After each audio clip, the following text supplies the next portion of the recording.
కాకినాడలో చేనేత కార్మికుల సమస్యలపై ఆందోళనలు కొనసాగుతున్నాయి.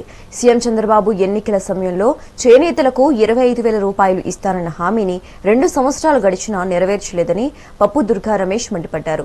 కాకినాడ కలెక్టర్ కార్యాలయం ఎదుట చేనేత ఆత్మగౌరవ దీక్ష చేపట్టి 8 రోజులుగా ఆందోళన కొనసాగుతున్నా ప్రభుత్వం పట్టించుకోవడం లేదని విమర్శించారు. డిమాండ్ను నెరవేర్చకపోతే ఆమరణ నిరాహార దీక్ష చేపడతామని హెచ్చరించారు.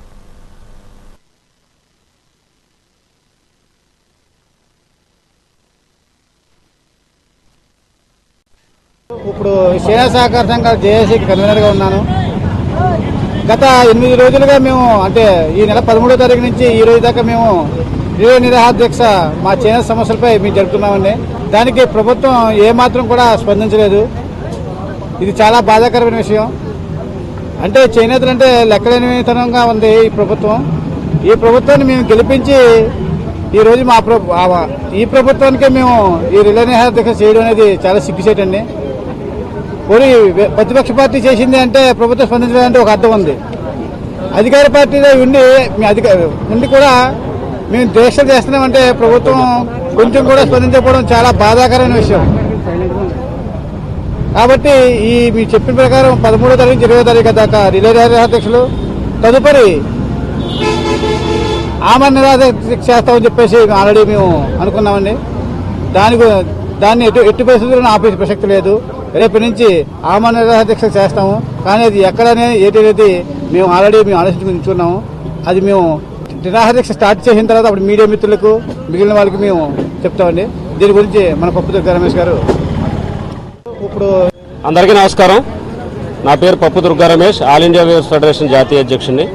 మేము ఈ యొక్క ఆంధ్రప్రదేశ్ రాష్ట్రంలో చేనేతల యొక్క న్యాయమైన డిమాండ్ల సాధన కోసం అనేక సార్లు కూటమి ప్రభుత్వ వ్యక్తులుగా సంప్రదింపులు, చర్చలు, వినతి పత్రాల ద్వారా అధికారులకి, ప్రజాప్రతినిధులకి మేము సంప్రదించిన తర్వాత, రాష్ట్ర ముఖ్యమంత్రి గారిని కూడా కలిసి అడిగిన తర్వాత కూడా మాకు సానుకూలమైన స్పందన, ఏ సమస్యకి పరిష్కారం లేకపోవడం, ఒక్క డిమాండ్ కూడా నెరవేరకపోవడం వల్ల మేమందరం కలిపి 13 నుంచి 20వ తారీఖు వరకు రిలే నిరాహార దీక్షలు చేయాలని, 20వ తారీఖు లోపు ప్రభుత్వం స్పందించకపోతే రేపటి నుంచి అంటే 21వ తారీఖు నుంచి ఆమరణ నిరాహార దీక్ష చేయాలని చెప్పి నిర్ణయించడం జరిగింది. మేము ఎన్ని విధాలుగా ప్రయత్నించినా, ప్రభుత్వంతో సామరస్యంగా ఉన్నా, సంప్రదింపులు జరిపిన ప్రభుత్వ అనుకూల వ్యక్తులుగా కూటమిలో ఉన్నటువంటి మా మాటకు విలువివ్వకుండా మీరు ఈ రకమైన ధోరణిలో వెళితే ఇక మేము చేసే గత్యంతరం ఏమీ లేదు. ఈ ప్రజాస్వామ్యంలో రిలే నిరాహార దీక్షలకి మించిన పోరాటం ఇంకోటి లేదు. ఇక చివరిగా ఉన్నది ఆత్మ బలిదానాలు ఒకటే.